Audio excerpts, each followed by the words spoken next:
রংপুরের কালেক্টরেট ঈদগাহ মাঠে নির্বাচনী জনসভা থেকে আমাদেরকে সবশেষ খবর জানানোর জন্য যুক্ত হয়েছেন সহকর্মী শাহনওয়াজ বাবলু। যাচ্ছি তার কাছে। বাবলু, জনসভার কি পরিস্থিতি, তারেক রহমান কখন পৌঁছবেন, বিস্তারিত জানাবেন।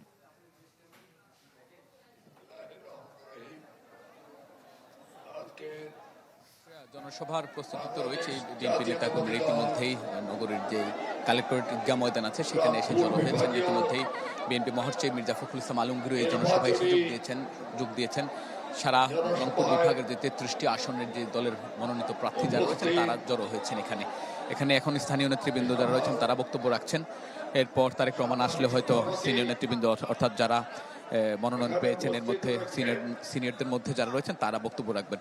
আজকে তারেক রহমানের একটাই সফর এই রংপুরে। তিনি শুরুতেই আপনি জানেন কিছুক্ষণ আগে জানিয়েছেন যেটা আবু সাঈদের কবর, যিনি জুলাই গণ অভ্যুত্থানে শহীদ হয়েছেন, রাজপথে শহীদ হয়েছেন, তিনি তার কবর জিয়ারত করেছেন এবং জিয়ারত শেষে তারেক রহমান তার পরিবারের সদস্যদের সঙ্গে সাক্ষাৎ করার কথা রয়েছে। সাক্ষাৎ শেষে তিনি এই রংপুরের যে কালেক্টরেট ঈদগাহ ময়দান সেখানে জনসভায় ভাষণ দেবেন, বক্তব্য রাখবেন।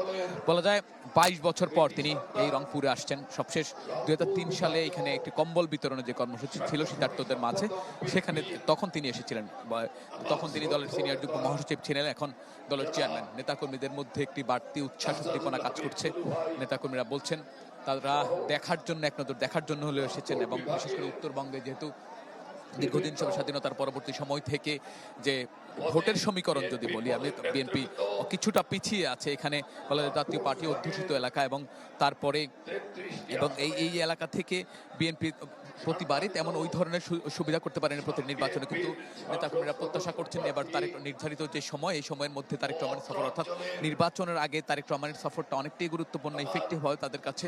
এবং তারা মনে করছেন তার এই সফরের মধ্য দিয়ে নেতাকর্মীরা যেমন উজ্জীবিত হবে এবং ঐক্যবদ্ধ হবে, পাশাপাশি তাদের যে আগামী ধানের শীষের যে প্রচারণা, নির্বাচনী প্রচারণা, সেটি আরো বেগবান হবে। এবং আজকের যেই জনসভা সেটি শুরু হতে তারেক রহমান এখানে পৌঁছাতে হয়তো প্রায় নির্ধারিত যে সময় ছিল 4:30টায়, কিন্তু এটা হয়তো সন্ধ্যার পর হয়ে যেতে পারে। কারণ তারেক রহমানের প্রতিটি সফর আমরা দেখেছি যে প্রতিটি তার যে নির্বাচনী প্রচারণাকালে আমরা দেখেছি তার তিনি যে লাল সবুজের বাসে করে নির্বাচনী প্রচারণা অংশ নিচ্ছেন, সে প্রতিটি বাস তার যেই রাস্তা দিক দিয়ে যাচ্ছিল, অতিক্রম করছিল, রাস্তার দুপাশে নেতাকর্মীরা অবস্থান নিয়েছেন এবং তারা তাদের প্রিয় নেতাকে দেখার জন্য রাস্তা বন্ধ করে দিয়েছেন। আমরা গতকালকেও দেখেছি বেশ কয়েকটি স্থানে তারেক রহমানকে যে রাস্তার মাঝে যে বাসে বসে কিন্তু বক্তব্য দিতে হয়েছে, তিনি নিজে নেতাকর্মীদের সরে যাওয়ার আহ্বান জানিয়েছেন, কিন্তু তারপরও নেতাকর্মীরা রাস্তায় দুধারে অবস্থান করছেন।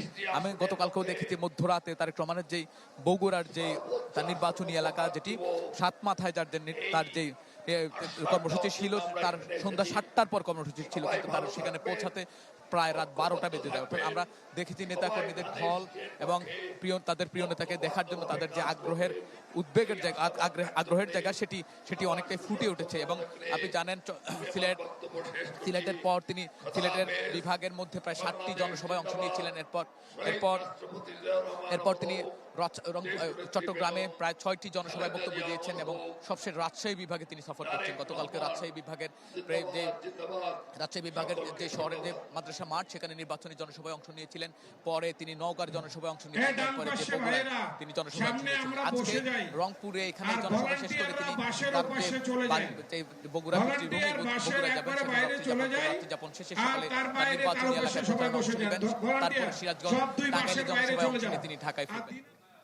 ধন্যবাদ বাবলু। দর্শক, তারেক রহমানের নির্বাচনী জনসভা এবং রংপুর সফরের বিস্তারিত খবর জানতে আমরা সরাসরি যুক্ত ছিলাম রংপুরের কালেক্টরেট ঈদগাহ মাঠে।